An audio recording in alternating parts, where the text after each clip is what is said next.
the second episode, we had a guest, Bully by Nature, Junior J. Paul, if you want to call him that. He has many names. You could find them. Go back to YouTube. Go check that second episode out. He's inspirational from what he went through and his tough upbringing and his troubles with the law and stuff like that. It was great. It's a great podcast episode. And now it's just us three. Us two. Us two. We Yeah. got Michael Ben's behind the board. Michael Ben, QDS Studios. Check them out. They're the best studio in Montreal. Maybe I'm not even sure. West Island. Here listening to you guys. There you go. That's his always omnipotent I'm not sure if voice. that's a good thing, Michael. It's yeah, for sure it's a good thing. It's always good to have Michael on board, not on your team. So shout out to Michael Ben.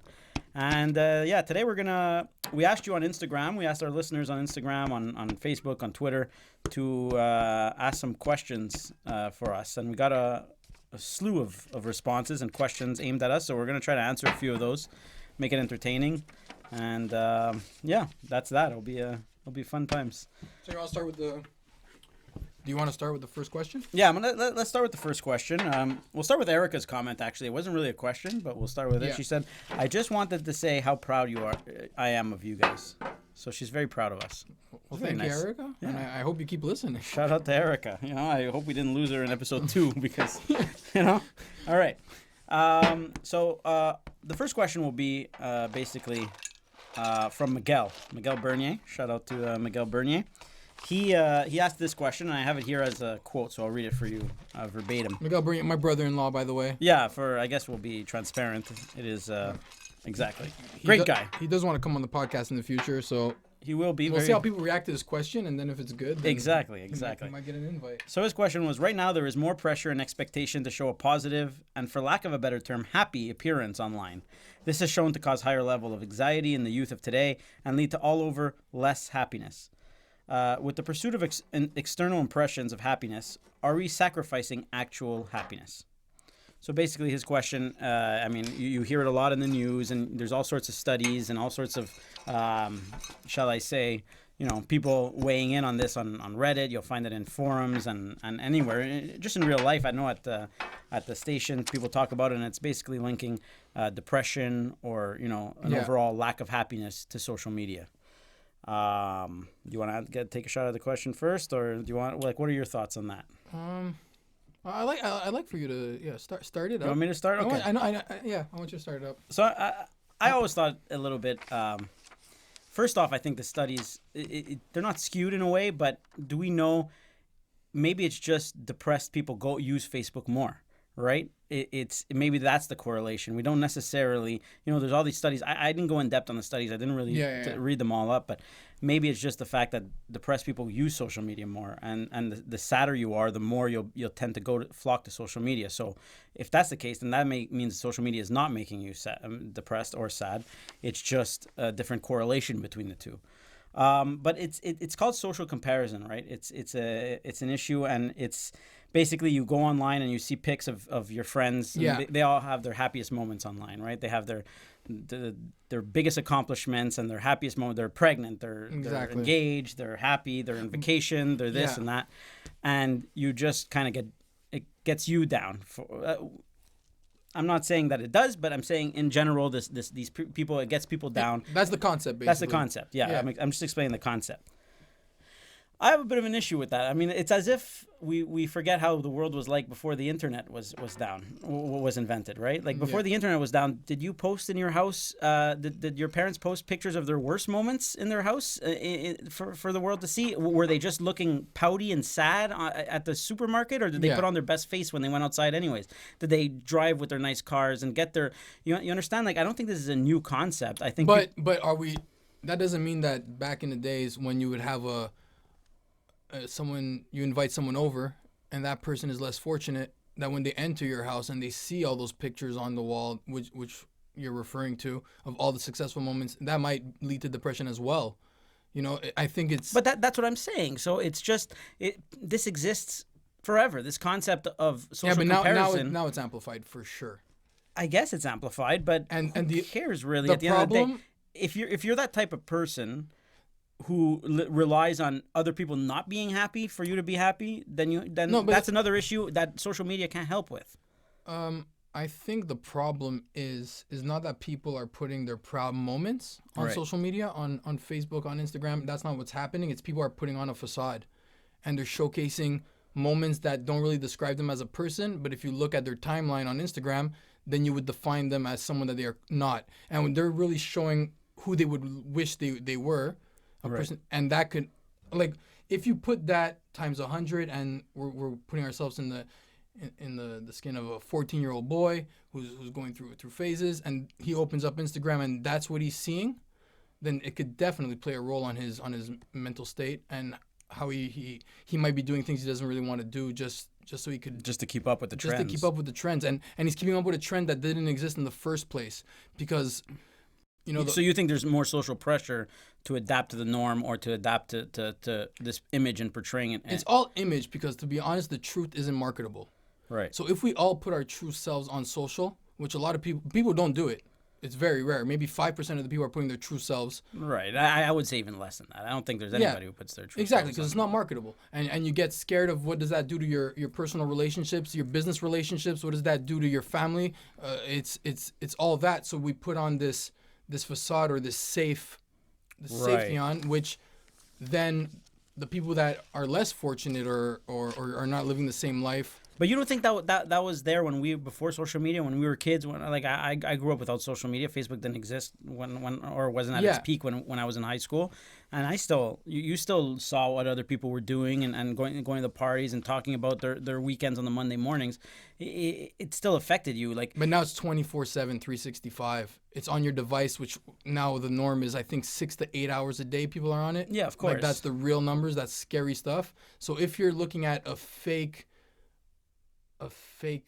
mirage, like not something that's A even facade possible, of something else. something that's actually possible to obtain, then of course, because you're not understanding why that's happening in other people's lives, and it's everybody. And it's not only for young people. There's a bunch of boys and girls that use apps like I don't want to plug them in, but apps that basically increase your appearance. Whether it makes you look slimmer, whether it makes you look prettier, it whitens your teeth. You have a crooked smile, but when you smile on this app, you don't have a crooked smile. Right. It's creating a perfect world, and perfect doesn't exist. And if you're going into your day-to-day thinking that perfect exists, you're set up for failure, and you can go home depressed. I really believe that. I think. But you don't think that this is just. You see, the root of I believe the root of the question was is it causing the stress? And I think that the stress exists, and it just maybe amplifies it, right? Like at the end of the day, like you have to live your own life, and you can't look at what it's as old as the Bible, right? And there in the effing Bible, in the commandments, it's we're not gonna go into it's thou not covet the neighbor. It's the sin of it's a mortal sin, right? Envy and stuff like that. So it's been around forever. It's not a new concept that social media brought along. It's just maybe it amplified it a little bit. But at the end of the day, you're playing into it as well, because everybody, even let's say the depressed person, is also portraying a facade as well. So it comes down to like what do you think? Like I just think that, like, social media has so many benefits, and I think that if we stop comparing, and I know it's human nature to compare yourself to the people that you surround yourself with, but it's such a good tool. And if you could just, when I look at people and when I use that like button, I genuinely am happy for that person. I actually like what they're doing with their lives. I actually like that picture. I don't like that picture. Like, yes, but you're coming from someone who's found themselves. Right. And you have to understand that there's people that are like 25 and younger. Yeah. That have no clue who they are yet. You know what I compare it to?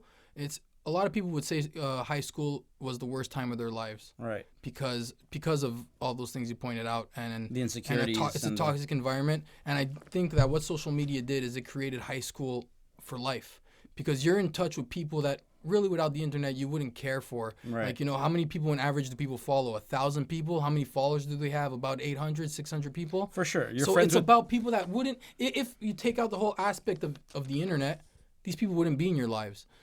Right, but then maybe that's on us to just cut those people off. You trim your Facebook list. Like, I'm friends on Facebook with people that I haven't spoken to since maybe grade 7 or grade 6. Yeah. Where I'm seeing updates on their lives, which positive or negative. Yeah.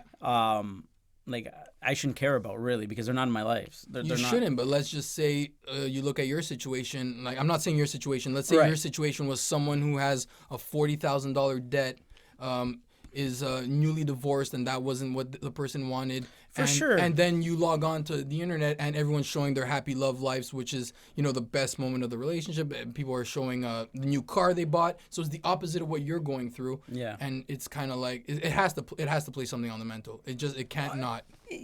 Yeah, yeah. Especially in the young, like we were lucky enough to bypass that part. not bypass, but the internet, what it is today, was introduced to us very late in our lives. Yeah. People are born into it now. Yeah. What that's going to do, I'm scared. As someone Yeah, who's of raising course. 3 kids, I don't know how you do it. it's To be honest, I extreme- don't know how I'm gonna do it. but it's scary. And why is that? Is because I think basically you're trying to live up to standards that don't exist. Interesting. And that's a scary thing to do.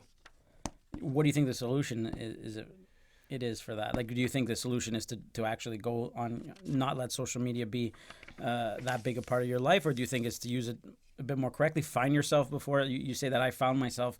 Maybe find yourself before you go on social media. But I know people who are very well adjusted, but they still have that knack that they see as someone getting engaged and they're like, oh, another person getting engaged, and another person getting a new house. It's creating habits that I don't think we're supposed to be experiencing.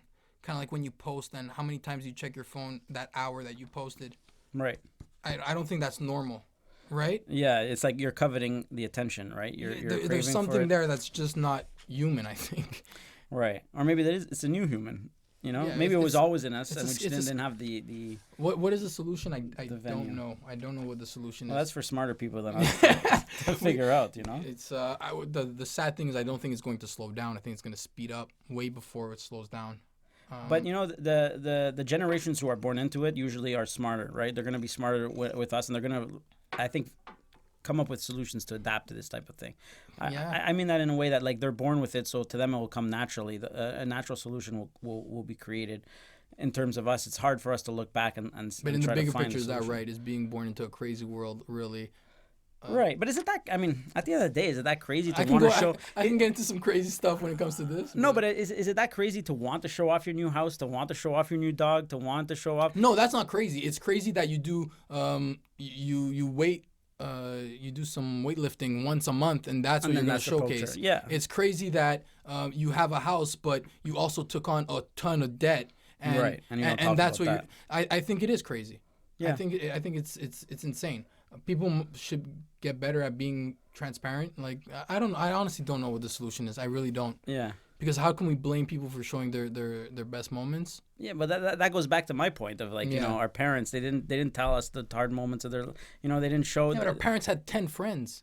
Yeah, we're following thousands of people. Right, but I think the solution, and I mean it's obviously said and done, is just to be happy with yourself and not really rely on other people to frame your point of mind, and maybe use other people to inspire you to do better, but not hate them for it or well that them. leads to what Facebook is doing right now, right? With testing Instagram with no likes on social. Yeah. They're saying that there's a bit of an issue with that. Like it just got introduced in the United States. Right. It's been around in Canada for over a few months now. Yeah. And we're used to it by now. But people are saying what I'm seeing a lot is they don't think it's true that the reason for it is to prevent social anxiety and all that. Right. They're saying the reason for it is because too many social media influencers are bypassing Instagram as like Instagram's not getting paid in that exchange. So when a brand reaches out to an influencer, Instagram gets no credit for it. Exactly. So apparently that's a way to be like, hey, everyone has to start running ads now, which I don't know if it's true,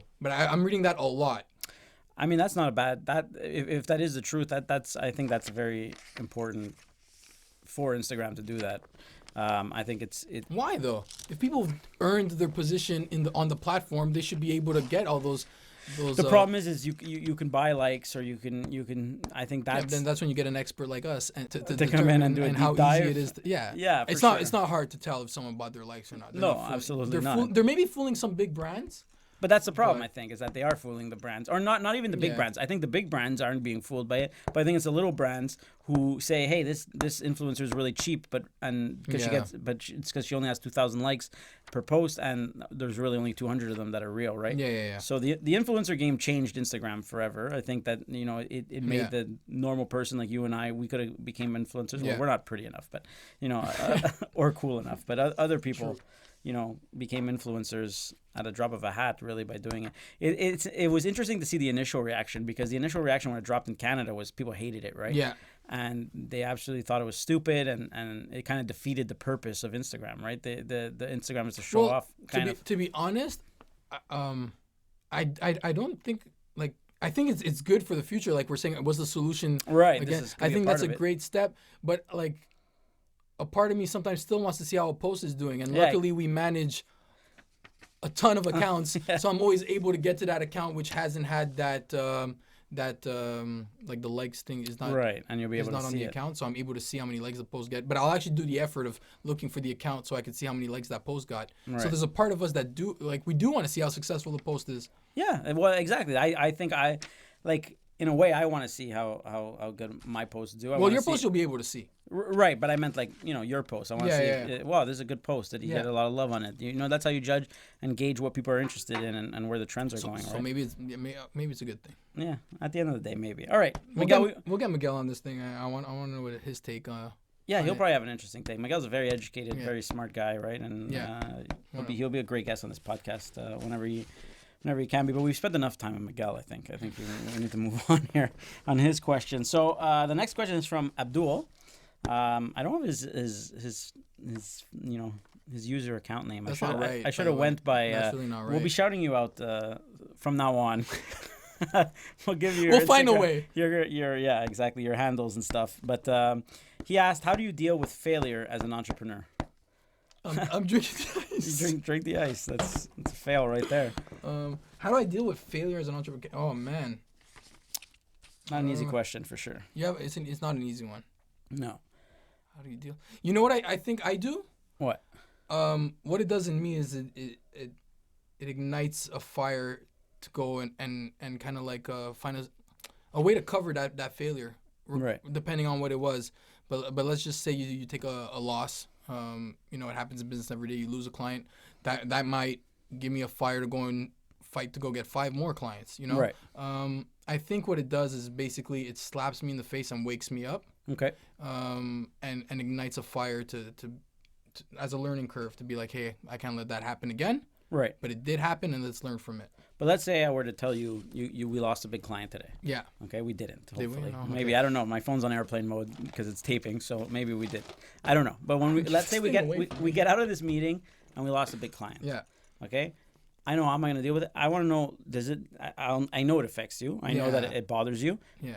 What's the extent of it when you go home? Like just for the listeners and the watchers, when you go home, is it on your mind at night? I become a horrible. Yeah. You're okay, Michael? It plays a huge part in my household too. I'm not one of those people that my dad always told me you keep your problems in your sock drawer at home. Yeah, And you I go like out that. and you never and that's something I'm able to do. But what if the problems are coming from outside? You bring them home. He never taught me that part. So basically, like my kids can know when I had a bad day. My girlfriend can.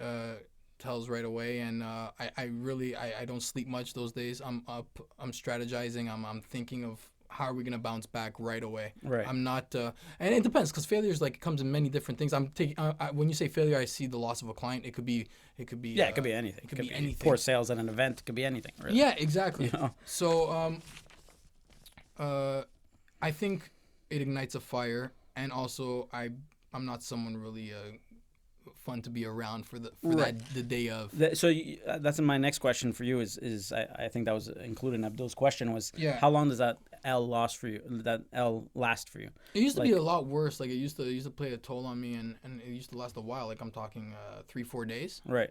which I would consider long. It's funny because what changed my perspective on that is when it was a horrible day. We had a horrible day once, it was a mix of maybe lost clients, house problems in the household, like just a mix. It was just a bad day. Right. It was maybe the worst day in the last 10 years. Wow. Okay. And I remember I called Bully, our guest from our last podcast, and he might not even remember this phone call because it meant nothing to him. But I was just calling him, and I sounded bummed out. He's like, "Yo, what's wrong?" And I was like, I'm having the worst day ever. And he's like, that doesn't exist. He's like, you're just having a character building day. He's like, you're not having a bad day. Nice. And you know, I that's how I look at it now. Right. I see it as something to learn from, as something to, you know, it's not the end of the world. Nobody died. Yeah. Let's learn from it, and let's come back harder. Nice. Okay. So, you know, you're able to adapt, you know, after an L. Me when I How do you go through it? When I take an L, for like a very brief period of time, it's very hard, right? It's like, there's sometimes you feel invincible. Sometimes you get on rolls, especially in business, and you think nothing is ever going to go wrong. You get on a roll, and you have this, you know. I might be the opposite on that. Right. I might be thinking everything's going to go wrong. Right. Well, there's some days, trust me, that it's like that. But there's sometimes you get in a groove and you feel like you're bulletproof, and then the L comes out of nowhere. So you need that slap. Right. It's kind of like a slap. At the end of the day, I think the most important thing for me is you just take the L, and you don't feel sorry for yourself, because I think feeling sorry for yourself is the worst thing you could do. Yeah. When you sit at home and you feel sorry for yourself, and you see yourself in a movie, or you see yourself as like the sad person, the world's falling for me, like that is the worst funk you can get in, because it's very hard to get out of that. And it's very attractive to play the victim, right? Because society in a whole, you know, embraces victims and embraces the underdogs, and they embrace, you know, you watch these movies and you see the reactions, you know, these kind of victims get, and it's very enticing in a way to play the victim. And I think you got to get away from that. You got to absolutely never ever play the victim. Never feel sorry for yourself. You know, you feel bad about it maybe for a day. Maybe you take the day. You know, of course everyone's gonna have bad days, and this goes for other, even if it's not business, but mostly business. You're gonna have a bad day. Try not to bring it home with you. Try to leave it at the office. Yeah. And you know, obviously, it's going to be easier said than done. Like you said, you bring it you bring it home, and your daughters and your girl can see the difference. And of course, my girlfriend, the same thing. She gets to spot a second away when I'm in a bad mood, or I'm this or that. But you got to just get over it, and you got to take the loss, and you got to analyze the loss a little bit and see what happened there, because obviously it's your fault. Like no matter what, even if you lost a client, like there's no client that's 100% happy that's going to leave you. So at the end of the day, even if they're leaving you for a reason that's totally not your fault, if they liked you, they would have found a way to keep you. Or if and that goes for any loss in life, anything across the board. There's a reason for it. It's your fault in some small way, and you could just analyze that L and see what happened, what went wrong, how can I prevent it from happening again, and how can I fix it? And I think that's the key to business. If you just keep rolling and you keep doing it, and you know, you're gonna have a million losses. You know, there's a stupid adage for baseball players, right? The best baseball players in the world hit 300. That's 3 out of 10. So that means 7 times out of 10 they don't get a hit. They don't get. Look, I find that's a silly comparison. It's not at all. No, I get what you're saying. But at the end of the day, like, you're gonna screw up a whole bunch in life. You're gonna make mistakes on a personal business, relationship level. You're gonna have L's all across the board. And the key is you don't feel sorry for yourself. You learn from it and you move on. And you realize that 5 days from now, 10 days from now, at the very most, a year from now, that L, you won't even remember it. Or if you remember it, you won't care about it anymore. You'll laugh at it and be like, how you learn remember that happened? Yeah. So I think that's... I agree with that. That's how I deal with failure as an entrepreneur. Yeah. You know? So that's that. That's good. Sean Campbell from TSN 690, he dropped me a question. He said, Dave, do you really think your character looks like you on the poster of the... Now, we've already spoken about this, and Camille Pilon being the best graphic designer. She called you right after the... She called me and said, oh, I'm sorry, did I make you too fat? No, I'm fat. Of course it looks like me. She didn't make you fat enough. No, that's... Wow. That's harsh. Just segue, how are you doing on that challenge? On the challenge. I don't remember what the challenge was. Okay, so the challenge was to lose 25 pounds in 3 months. Yeah. Okay, so 90 days I had to lose 25 pounds. Yeah. Now, when you let me out that challenge, I had already lost 12 pounds. Okay. So I was at 218 pounds. I was at 230 when I started. I did Weight Watchers. I was down to 218, and I'm now down to 208. So I've lost 10 pounds. You're still doing Weight Watchers. I'm still doing Weight Watchers. So now I've lost 10 pounds since that challenge. So I'm 15 away, and I have about a month, maybe 2 months to do it. So I think I could hit it. I think I could hit it. It's tough, and especially in this industry, it's tough because we go to our clients and mostly restaurants, and They want to feed you. they want to feed us, and this. It's very difficult. Very difficult. But Sean Campbell, I do think that my avatar looks like me. I think Cam did a great job, and I think so too. Yeah. I have a problem now that I don't want to shave my beard anymore Because that's what you're looking. My avatar looks like. It's okay. So it's like I gotta. I think people will still recognize you. Yeah. Don't worry. I don't think it's that I'm big not of a fooling difference. anyone. I don't think so. All right, Sarah wants to know, what are your favorite pastimes? Damn. Outside of business, I guess. What are my favorite pastimes? I go first if you want. Yeah, go ahead. I will say it would be reading and writing. I think that I love reading. I read almost a book every few days. Yeah. I absolutely love it, and reading is a great pastime. It's a great time to get that. That's where I could really disconnect from everything. I find that's the only thing in the world where I can immerse myself in a book and not think of anything outside of. So that's a really good thing. And writing, I love writing. I write horror stories. For those who don't know, I write scripts for movies and TVs. Never get published, but we'll see. Why not? We'll see what happens. Just because for now it's a pastime. I don't have the time. Okay. I think, or my focus now is on this business. I don't. Do you have ever time. write thinking you'll publish it? Yeah, absolutely. I think that I have a collection of short horror stories that, I think that could be published into a short story, a book sometime, and that's eventually my goal. But for now, it's a pastime because I don't have the time to focus on that. My energy. So if you were to write you are going to write a book, it wouldn't even be in the self-help department, you think, or in the business department, entrepreneurial department? Well, I do. Well, that's the thing. I'd have to get much more successful because I look now. What can I teach somebody right now as an entrepreneur? I could teach them how to start a business, like with you, maybe. Yeah. Other than that, I mean, I'm not a millionaire yet. I'm not a billionaire yet. What are people going to, really come to me for? What can I offer in a space? Well, writing, like your writing skills and like. Yeah, but there's tons of great writers out there who are writing about that right now. You know, like you'll get my point of view maybe, but at the end of the day, you want to reach a level where you're like, I made it. Right. Once you're able to put on that I made it shirt, you'll be like, let me write this I made it book. Exactly. That's what I'll do for that.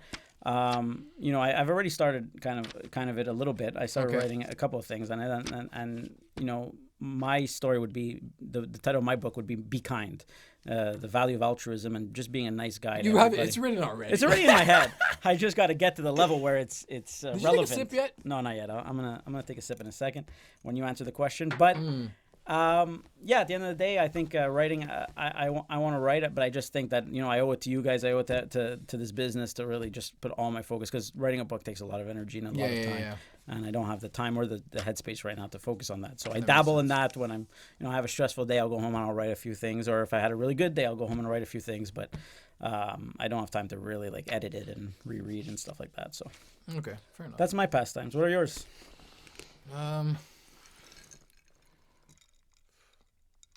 Really, all this time I spent speaking, you didn't think I was of one? listening. I'm a good listener. What a guy. Does it feel like a therapy session because we're on cool couches? Maybe. I said I need this to be my therapy, so it's working. I would say my pastime would be it's like I listen to a lot of music. Right.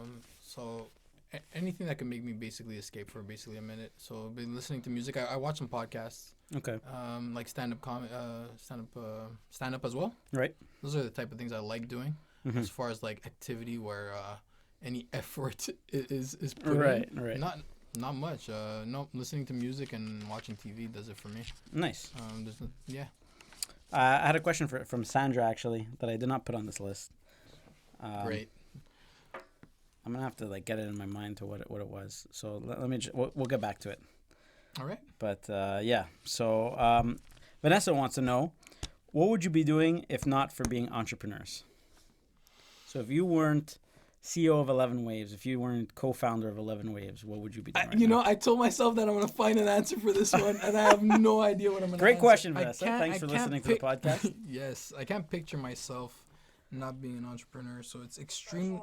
Professional rapper. Thank you, Michael. I don't think so. I honestly don't think that would be the route. It would definitely be probably in the music space. Right. My love for music is huge. I don't know. I don't know what I'd be doing. I can't picture a life that I'm not an entrepreneur. Interesting. That's a terrible answer to the question, but I guess if it is who you are, then I guess. Digital marketing. It's like, Yeah, I'm which is probably what we doing do. digital marketing in house for a company. I have a passion for sales. You don't have like one job. Like for example, I go to shop at Chapters a lot. Okay. I love Chapters. And you would want to work at Chapters. It is like my dream to work at Chapters.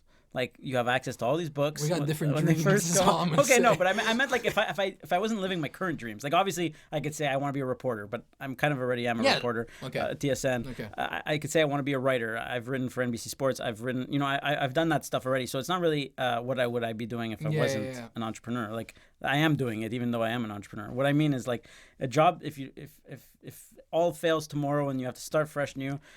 I have an idea of all fails through, and I can't give that one, but it still makes me an entrepreneur. It's still still a You're business gonna rob route. banks. No, no way, no way. Okay.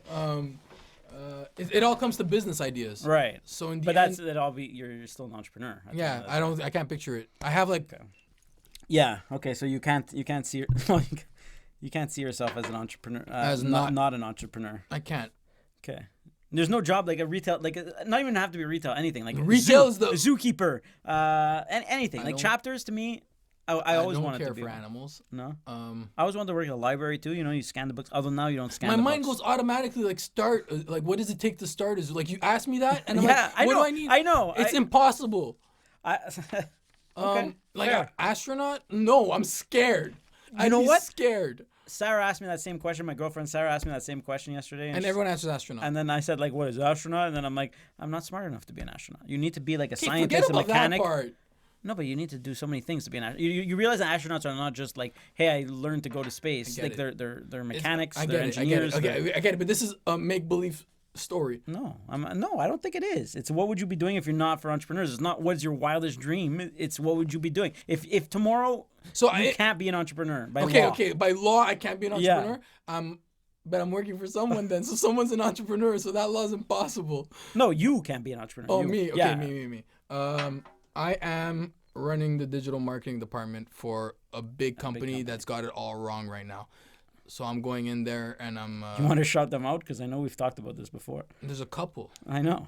You want? I won't shout them out. Okay. But that's what if the owner's listening and says, "I want to hire these That's fine. geniuses"? That's fine. I won't bring down the person who might be doing it right now and That's might lose true. their job. So I'm not going to do that. Okay. But that's what I'd be doing. I'd be running the digital marketing department for a company, the marketing department for a company, because 90% of it happens on digital now. So that 10% I'm not really worried about.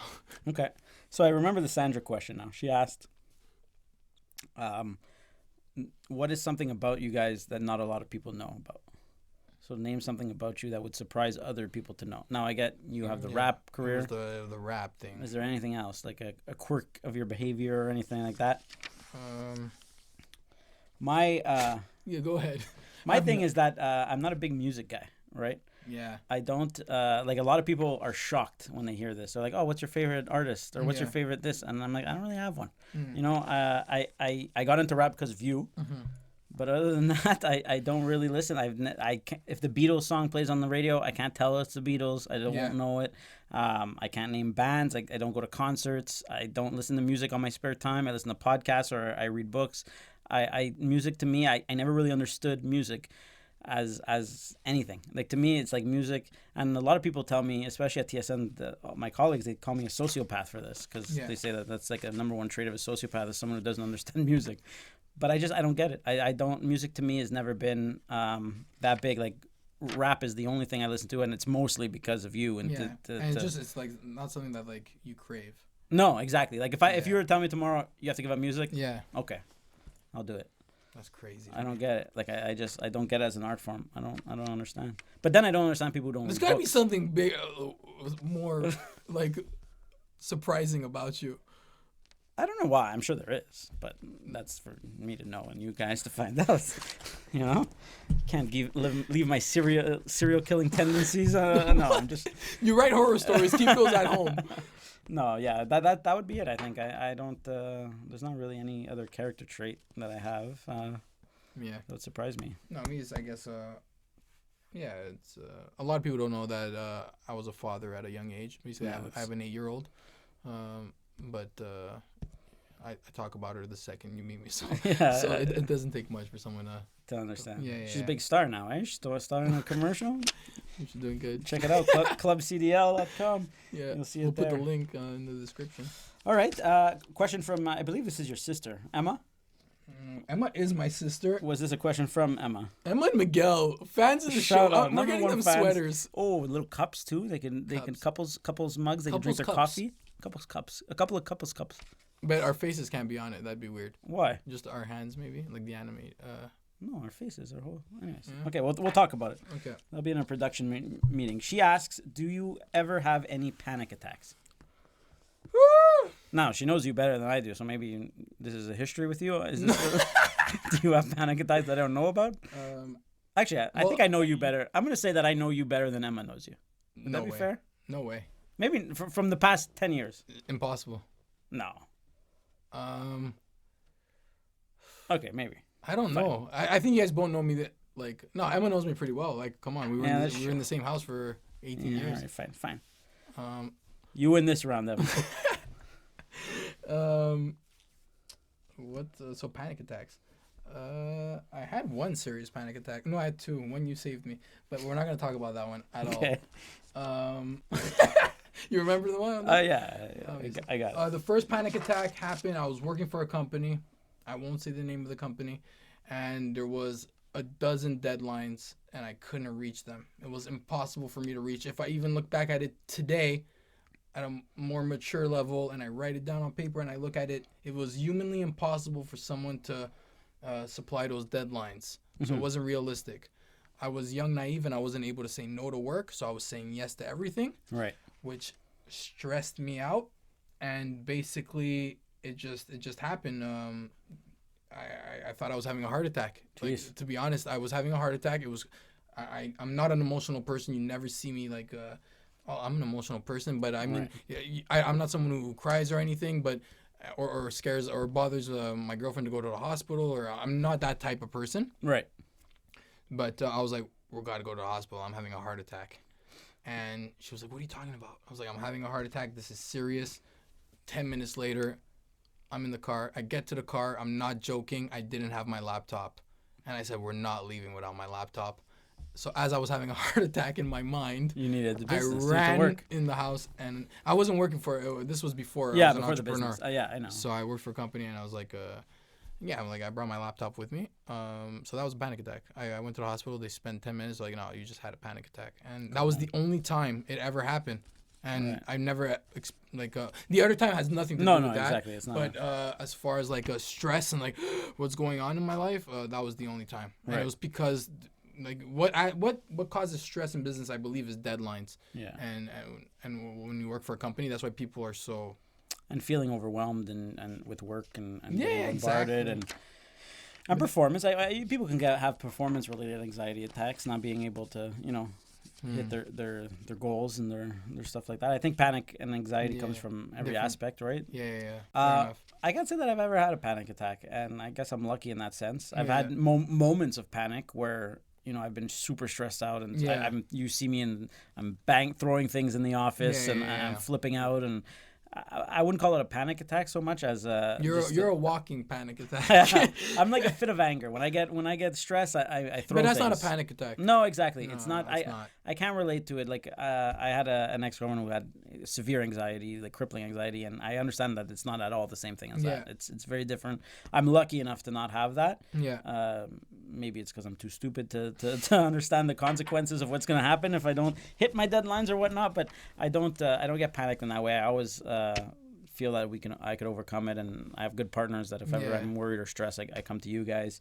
So I can't say that I've ever had panic attacks, but I mean I've seen people have panic attacks, and it's tough, and it's And it's tough to how to deal with people with anxiety and how to. Well, I suffer from anxiety, but for it to go to a panic attack is a whole other extreme. Yeah, exactly. Like panic attacks.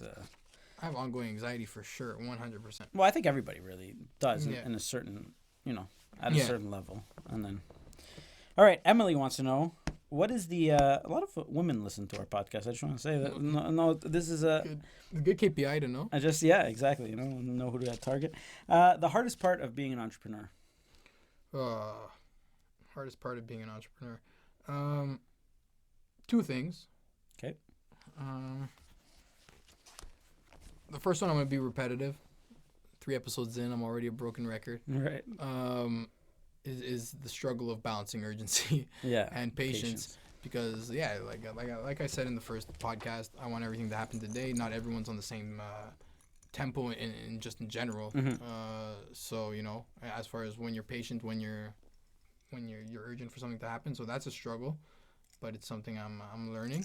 And the other thing, the hardest part of being an entrepreneur is just your surroundings not fully understanding from where you're coming from with certain things. Like when you make sacrifices, people are like, what are you talking about? Because they're not entrepreneurs, so they don't understand it. Right. Being in a relationship for over 10 years and, I wasn't, when we got into our relationship together, it's not like I said, hey, I'm an entrepreneur. So, right. So that has to be something that's a battle for sure. Mm-hmm. That's the hardest part, is making sure that everyone is in sync and kind of like understands where I'm coming from when I do certain moves. Right. Yeah. Well, that's good. Those are good answers that I was going to pretty much touch on. I think maybe on my side, time, never enough time in a day. You want to get so much done, and then you don't have that time, and you feel pressure from, whether it be my girlfriend or my family or me, you or other things that everyone wants part of attention. Wants part of your wants not you technically, but they want your attention, or they want your time. They want your time, and I find it very hard to manage. I'm still at a loss of how to manage my time better, because to me, I do everything possible to have the most time. I'll send you a good TED Talks on that. Yeah, well, look. One changed my life. I will take absolutely anything that could come to me, because I've tried waking up early, all that stuff, and I still, no matter what, I always run out of time in a day. And I feel as though, I feel as though everyone's always unsatisfied with the amount of time. I could be like, hey, I'll focus my whole day on this one thing, and they'll be unsatisfied, and then the people who I've neglected will be even more unsatisfied with what it is. So I still struggle at that. We're 3 years in. I'm still struggling on how to manage the time and what's the right amount of time to put into this. And so that's my biggest with entrepreneurship, is just I wish days were like 48 hours and you had that much more time in a day to do work. Yeah. Can I say something? Of course. Me as a business owner, what I think is to make a stop when you leave the office, when you're at home. I can't. You have emails coming in, messages. Yeah, I can't do that. You have to stay with your family, I'm not able. So I'm always like me. I almost go to my phone first. I have to answer to this message, and then I go back to my kids. So it's like my wife. She's like, Michael, leave your phone. Yeah. Work, So but tough. What? Me and my girlfriend actually had an agreement where it was no phones from 6 to 8, which it was the morning 6 to 8. And it was the evening 6 to 8. So no phone 6 to 8. I think I wasn't able to do it for more than a week, and I think it's something I need to do, because I do owe it to my family. It's just it's actually stronger than me. Yeah, well, these devices are crazy, right? Like, my you hear it all the time. Don't sleep with the phone inside the bedroom. Leave it out. Like, what happens if there's an emergency? What happens if my? But what is that emergency? It could be anything. Problem. How many? What can it be? I've had people call me in the middle of the night with an emergency. That's happened multiple times. I've turned over in the middle of the night. How many times? Okay, but those are important times, though. You know what I mean? Those are that. I get what you mean. Is it worth it? But at the end of the time, I can't tell you the amount of times I roll over, look at my phone, it's like midnight or something, and I realize there's a message there, or there's something there that, man, I need to do this right now.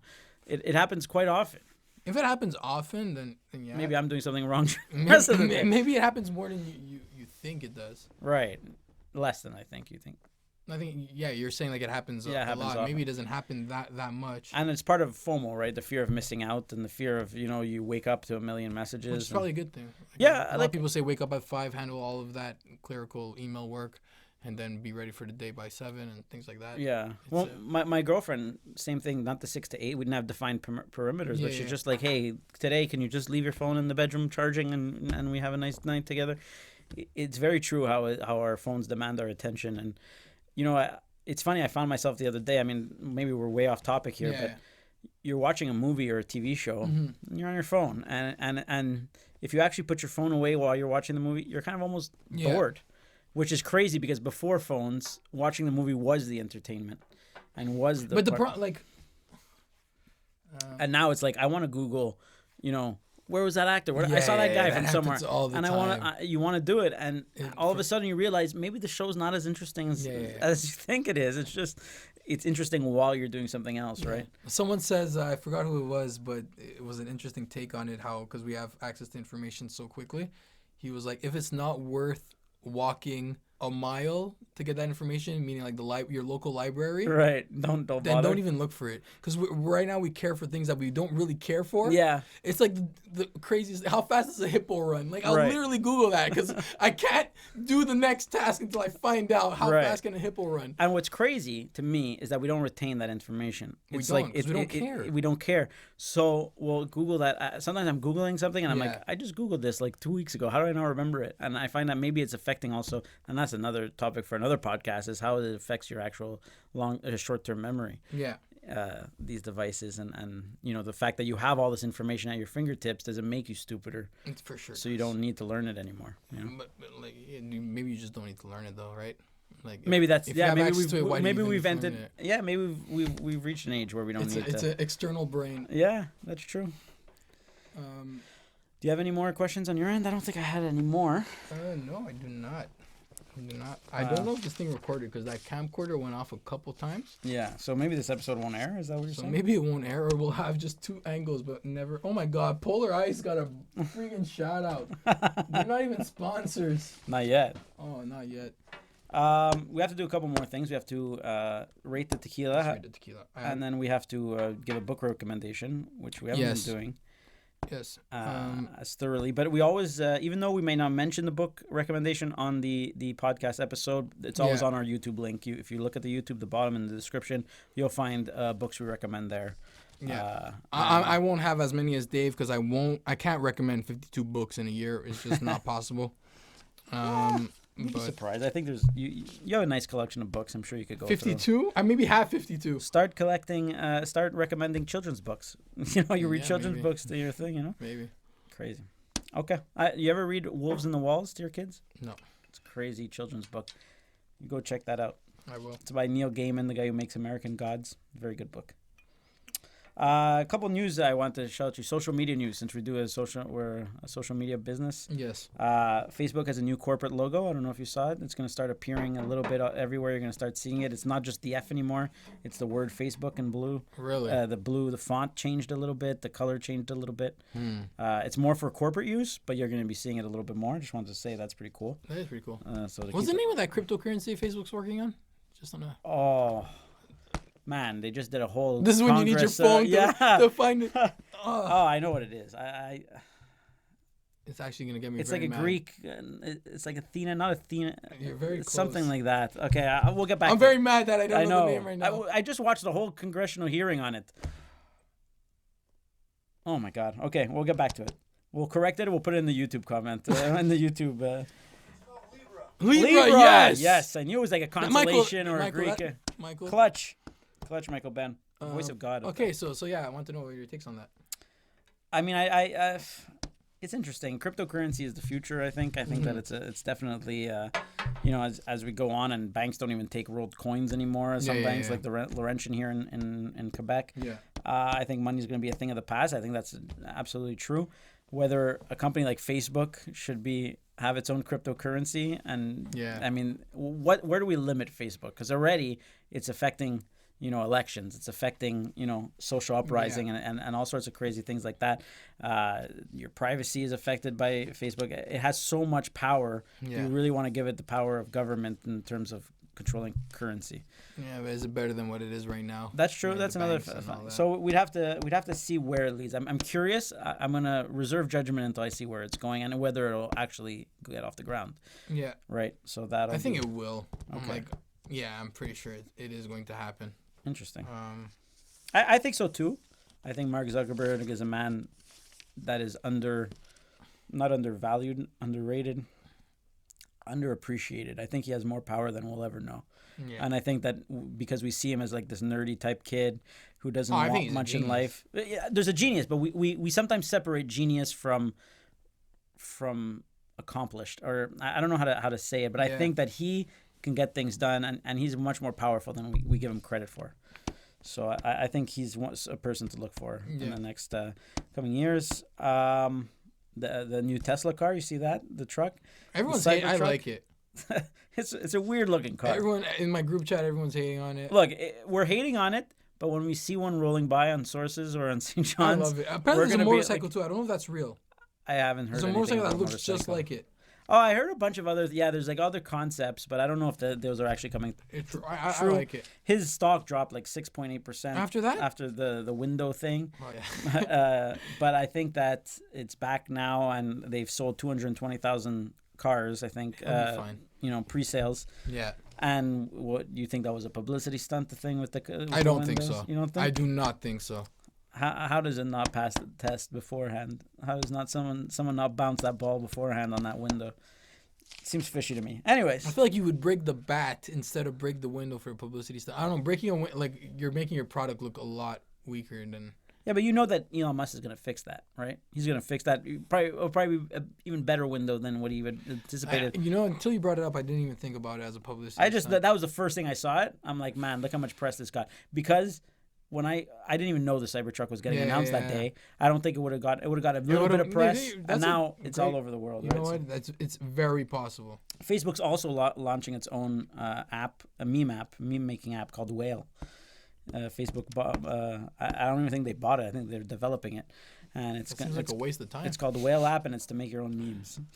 So I think they want to get into that Of the space. past. Yeah. Well, no, I don't think so. I think that memes are very much. They're not at its peak. I think they are at its peak. Well, I think Facebook I think thinks everything so is a too. meme. Every single thing. You go on 9gag, you go on the whole internet, Twitter. Nobody talks on Twitter anymore. It's just meme after meme after I meme. have to look into and the meme app. could be like a GIF. It could be anything. It doesn't Yeah. have to be like those memes with the writing, and it could be anything, right? Yeah, So, yeah. anyways, and WhatsApp is starting a business catalog, so they're gonna start a thing called statuses, Also Facebook. which is Facebook, right? But it's gonna be like stories, the WhatsApp version of stories.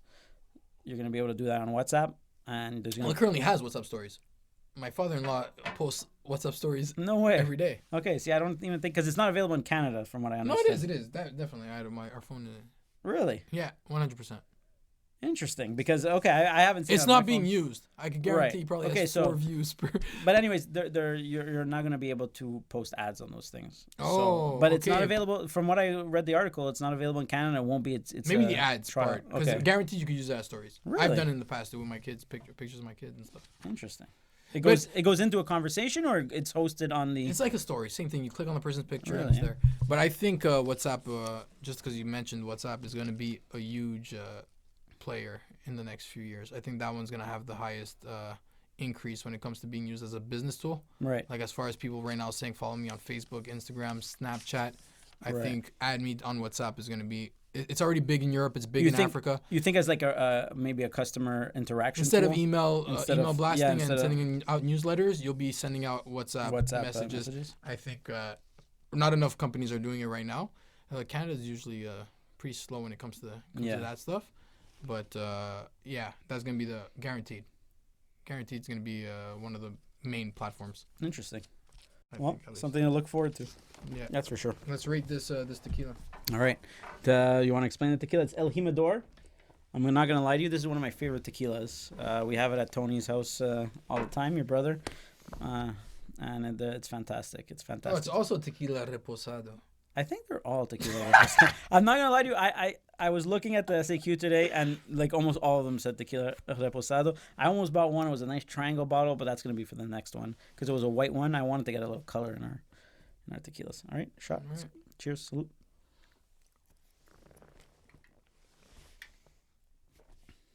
On 10. Go ahead first. You have history with this one. 8.5. 7.3. Wow.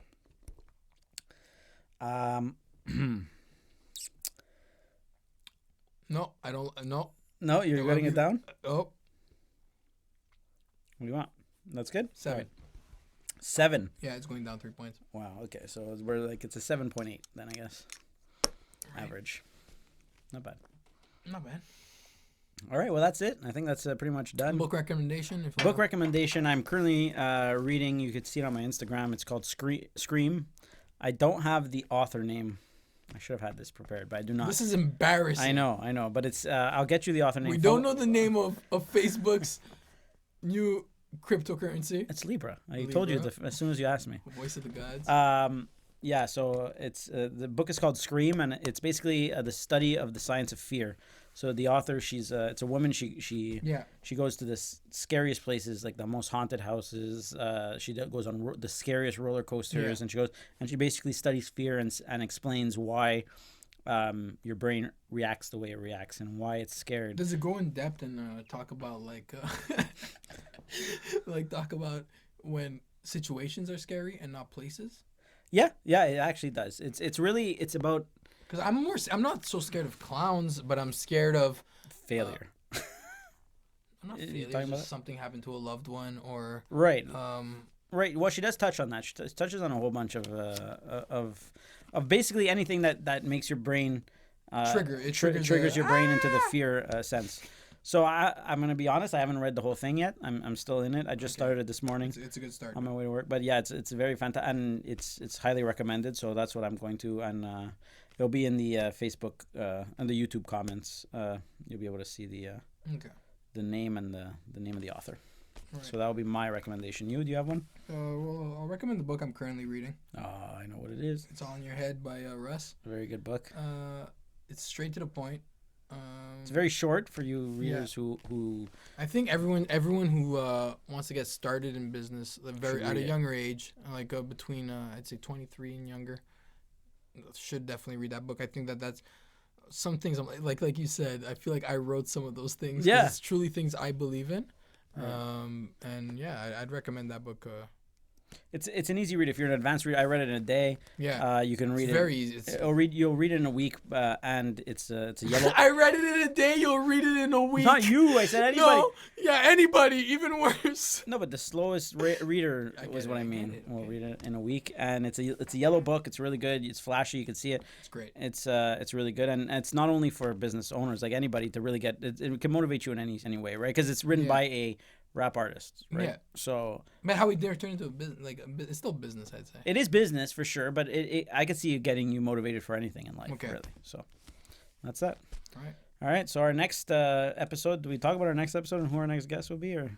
Well, then we have to make sure it is. He'll be here. That person. He'll be here. He assured me he will be here. Awesome. He was supposed to be today's guest. He is Joey Elias. Can't wait. Stand-up comedian extraordinaire. He was in The Day After Tomorrow. He's in movies, TV shows.